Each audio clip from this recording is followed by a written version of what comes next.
Welcome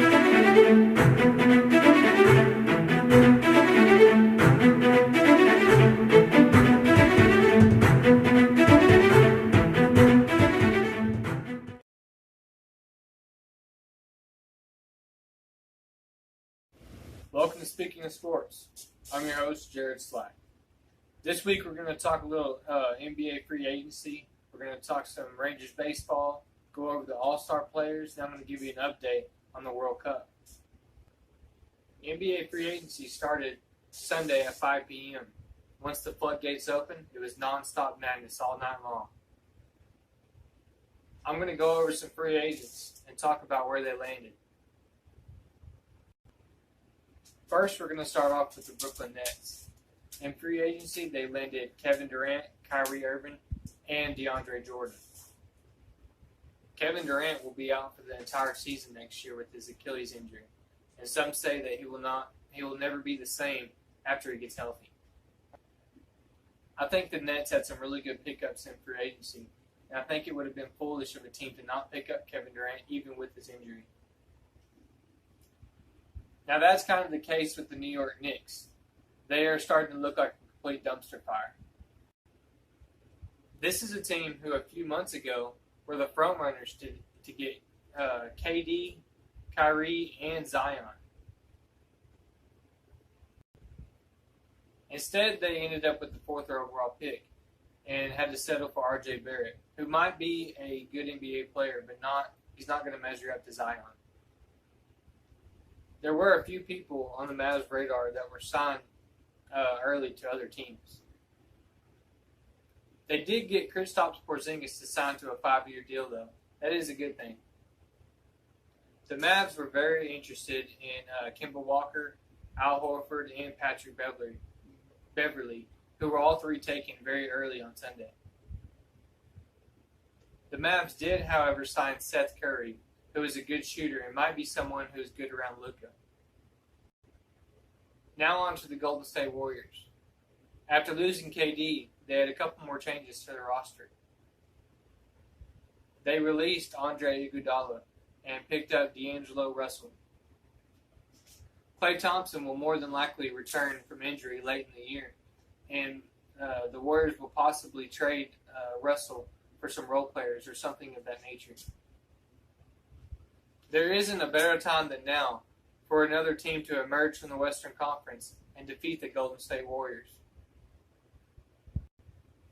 Will Houston be that team who have been knocking on the door for the last couple years, or will it be a team that hadn't even made the playoffs last year? Like LeBron and the Lakers, or will it be Luka and the Mavs? It might be a really exciting season to watch next year, and I can't wait to see how it unfolds. And now on to some baseball. Before I start, I would like to send out my thoughts and prayers to the family and friends of Angels pitcher Tyler Skaggs. If you haven't heard, Tyler passed away in a hotel room on Monday afternoon before the opening day of a 4-game series against the Rangers. Now I'm going to talk about some All-Star players. The Texas Rangers will have 3 representatives in the 2019 All-Star Game. Pitcher Mike Minor, designated hitter Hunter Pence, and outfielder Joey Gallo. All 3 have had such an amazing start to this year, and they all deserve to be in this All-Star Game. With the best ERA in the American League, it looks like Mike Minor will be the starting pitcher on Tuesday. Now on to some soccer news. The U.S. women's soccer team defeated England on Tuesday, and now they're going to advance to the finals. USA will play the winner of the Netherlands and the Sweden matchup on Sunday. And now we're at the Q&A portion of the show. We got a few questions in this week. Question 1, how do you think the Browns are going to do this year, and will they make the playoffs? I think they're going to do all right. I don't think they're going to get first in their division, but if they make the playoffs, they might make it on a wild card spot. But They did acquire Odell Beckham Jr.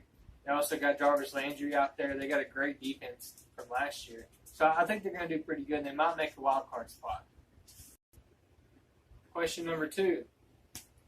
Who do you think is going to win the Heisman Trophy in college football this year? That's a pretty good question. I think it's going to be hard to vote against Trevor Lawrence. He had a great season last year as a true freshman. I think he's going to come back this year, do really good. And I think that, the last 2 years, a Oklahoma quarterback had won the Heisman Trophy, and both of those quarterbacks also went number 1 overall. So maybe Jalen Hurts squeezes in there, and maybe he gets a vote too. Question number 3. Will Ezekiel Elliott get suspended from his last incident? I don't think he will, but you really can't tell with Roger Goodell. And it really wasn't a big thing that happened. It seemed like Zeke just got in this bodyguard's face, and he kind of did a NBA flop onto the ground. And I don't think that's enough for a suspension, but really you just never know. On the other hand, I really don't think Zeke should be putting himself in these situations. He's a role model to many kids. He might be a kid himself, but he really needs to grow up, mature a lot more, be more like Dak Prescott. He's a really mature guy, a leader in the clubhouse. And if Zeke can be that person in the clubhouse, I think he's going to have a great future ahead of him.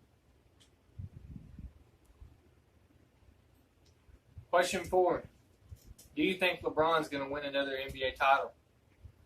I think he will, especially if he gets some good role players around him. He's still got a lot left in the tank. I think he's still got 3 really good years left. So he's got 3 years to make a really good team around him. That's it for this week's questions. If you have any sports-related questions, please comment below or message me personally, and I'll try to get them in next week's show. Thanks for listening to Speaking of Sports. I've been your host, Jared Slack. Join me next Wednesday at 2 p.m. Central Time on the Mute Mobile Media YouTube Network.